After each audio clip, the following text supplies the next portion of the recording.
This is Daryl Evans with Kings Vision at LAKings.com with Kings insider John Rosen. Game 4 of the series, really a pivotal game in the series. Kings trailing 2-1, coming off a big victory in the last game here at Staples Center, a 1-0 shutout win. But I still think, John, when we look at the Kings, we've yet to see the best of them in this series.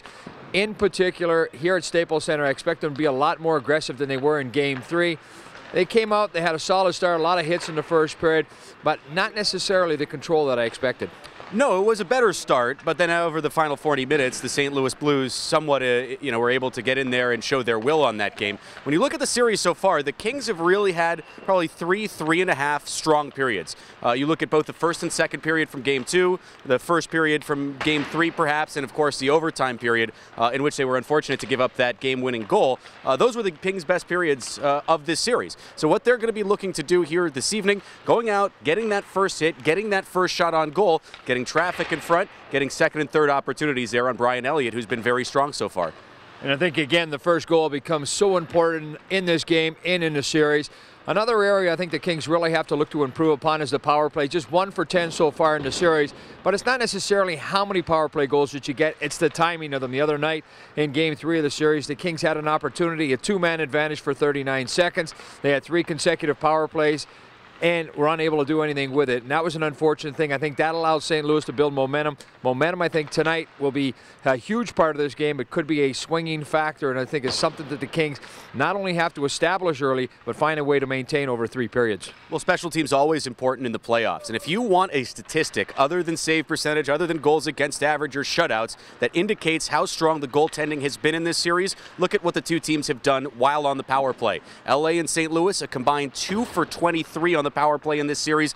Oftentimes, or really all the time, you want your goaltender to be your best penalty killer. No doubt that Jonathan Quick and Brian Elliott have been the best penalty killers for their respective teams in this series. Of course, credit the Kings' penalty kill late. St. Louis had some very good opportunities while they were looking to tie the game back in Game 3. LA shut the door, didn't allow a whole lot in the third period back in that game, and of course had a terrific effort to clear the puck, get it out of the zone, and not give up too many opportunities when Brian Elliott was pulled late in Game 3 as LA was able to cement the victory. And another area the Kings look to improve upon is moving through that neutral zone. They did a better job at getting the puck from their defense up to their forwards, but in the neutral zone it still seemed to be a little bit of a hiccup. St. Louis was able to stand their defense up around the center ice red line. Great pressure from their forwards coming back on the backside.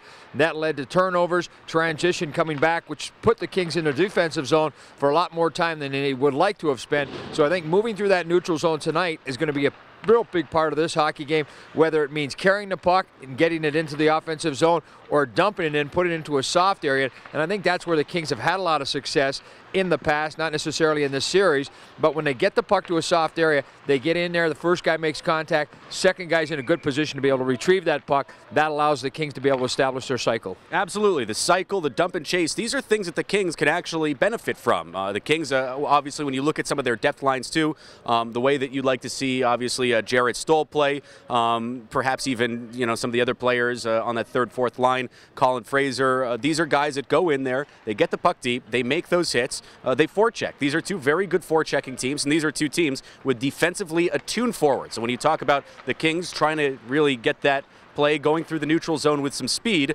they're being countered by some very strong defensive forwards for the St. Louis Blues. The Kings are going to want to do in this game, they want to keep their forwards and their 5-man, forwards and defense, that unit a little bit more compact, not spread out as much, keep the passes crisper, shorter, tape to tape, and if they're able to do that, they're going to be able to find that speed and that transition before they're able to go and dump the puck back into the St. Louis zone, get in on the forecheck, and try and create the cycle themselves.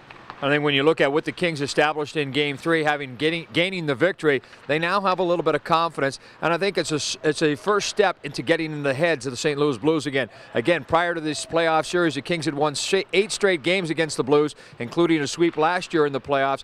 That's why I think the first 10 minutes of this first period tonight is that important. If the Kings go right after the Blues, regardless of not if they don't score, but I just think it's the tempo, the tone that they set early on will really establish what's going to happen happen throughout the course of the game. I think the Kings have to be physical, stay out of the penalty box, get some shots. More importantly, they got to get inside the face-off dots. They got to find a way to be able to penetrate the St. Louis Blues defense, get inside there. And I know it's difficult, not taking anything away from St. Louis, but the Kings do have the ability, especially with a couple of their forwards that we haven't seen a lot of offensively in this series. Anze Kopitar, Jeff Carter, both guys are great in the offensive zone. They can create off of the rush. They also can create cycling the puck down low. But I think off the rush, these guys have to establish their game. Absolutely, and especially early. As you mentioned, the Kings want that tempo. They want that pace, the physicality. The Kings also want a goal in this first period, and they're going to hopefully tonight rely upon players Kopitar, Jeff Carter, Mike Richards, also somebody looking to get in there and impose his will on the series. But when you look at the Kings at home in the first period, they've been excellent right off the hop here at Staples Center. Over the first 20 minutes, over their 8-game home winning streak dating back well into the regular season, the LA Kings have outscored their opponents 9-0 in the first period here at home. So what they're going to be looking to do, in addition, as we just said, they want to get in, get those first hits, get those first shots on goal.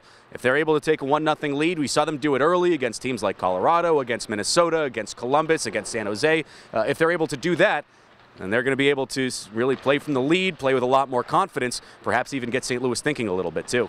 And I know a lot of people are questioning the offense of the Kings, the offense in this series, but again, both teams, two of the top defensive teams in the NHL throughout the regular season. Both teams are trying, they're pushing to score a goal, but I think when you look at the Kings, this is not an area that they are uncomfortable in playing with. You look at the way they played last year.